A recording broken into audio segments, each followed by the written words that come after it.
नैना आज बहुत खुश थी। सुबह से ही बहुत सा संवर रही थी। शीशे के सामने जाकर तरह तरह के पोज बनाकर अपने आप को देख रही थी। मैं कैसी लगूंगी उनके सामने। वैसे तो नैना बहुत सुंदर थी, लेकिन उनके सामने मैं बिल्कुल सजी धजी गुड़िया जैसी लगना चाहती हूँ। वह मन ही मन सोचकर खूब खुश थी। गाने गुनगुना रही थी। मेरे होने वाले सजना कितने सुंदर हैं। हाँ, यही तो नाम है उनका। मैं भी सुंदर, वो भी सुंदर। कितनी अच्छी जोड़ी लगेगी हम दोनों की। लेकिन मैं उनका नाम थोड़े ही बुलाऊंगी। मैं उनको ए जी ओ जी कहकर बुलाऊंगी, जैसे मेरी माँ पापा को बुलाती हैं।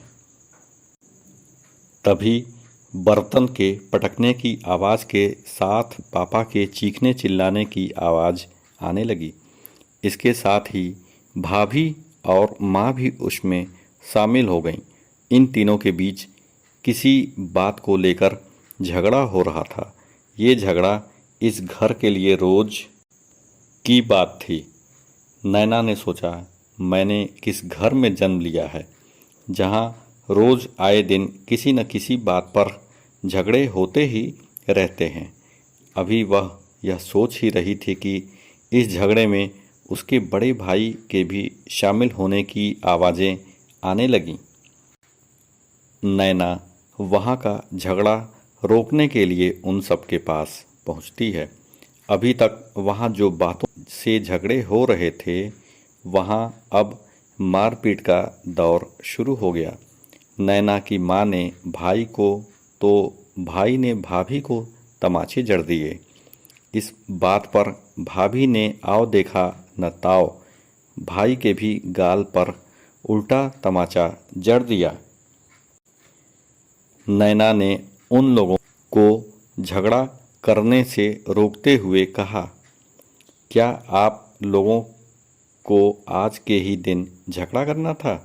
कम से कम आज तो आप लोग शांत रहो।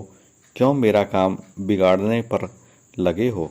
इस पर माँ ने हाथ नचाते हुए कहा, अरे यह सब तेरी ही वजह से हो रहा है।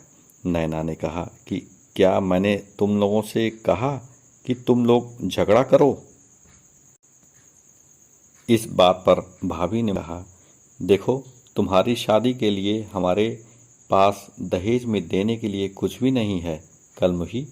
नैना ने उत्तर दिया, भाभी आप कैसी बात कर रही हैं? मैं आपकी ननद हूँ। मैंने आपका क्या बिगाड़ा है जो आप मुझसे ऐसी बात कर रही हैं? भाभी ने अपनी आंखें नचाते हुए कहा, हाँ मैं सही कह रही हूँ।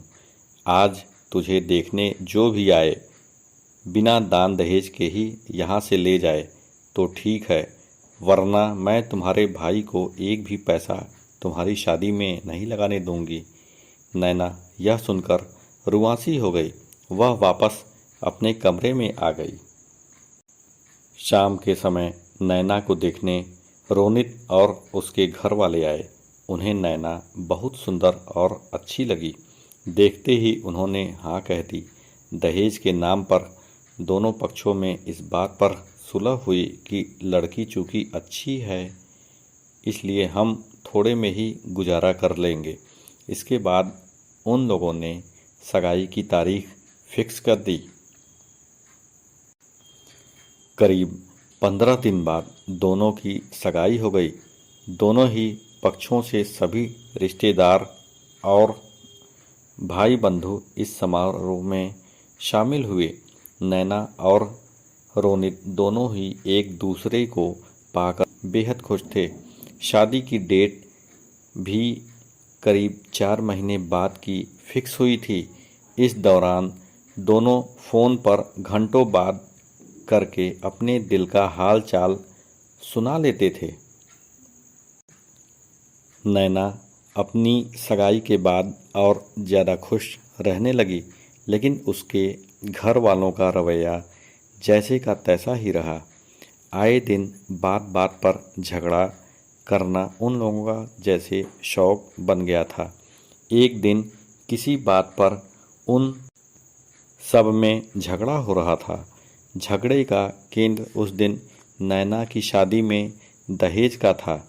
किसी बात पर उसकी भाभी ने उसे फिर उकसाया, इससे तो अच्छा था कि तुम मिट्टी का तेल छिड़क लो अपने ऊपर।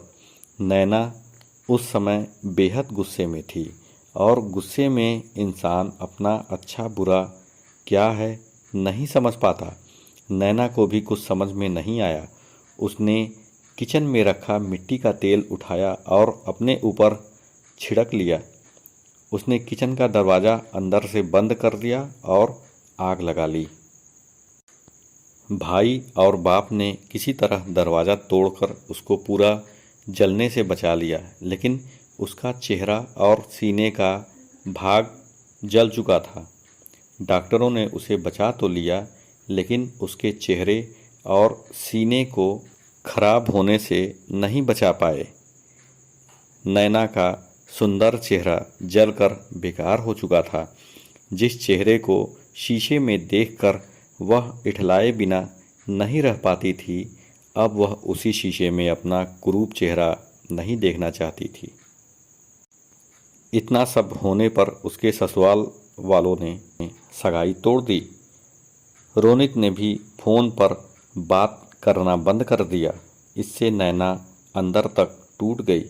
उसे रोनित की बहुत याद आ रही थी। उसे अपने आप पर बहुत गुस्सा आया कि उसने ऐसा कदम क्यों उठाया। अपनी इस हालत के लिए घर वाले उसे ही जिम्मेदार ठहरा रहे थे। नैना के पास अपनी दवा कराने के लिए भी पैसे नहीं थे कि वह अपना इलाज करा सके। दोस्तों, अब आप ही कमेंट करके बताएं कि नैना की इस हालत का जिम्मेदार कौन हो सकता है। धन्यवाद।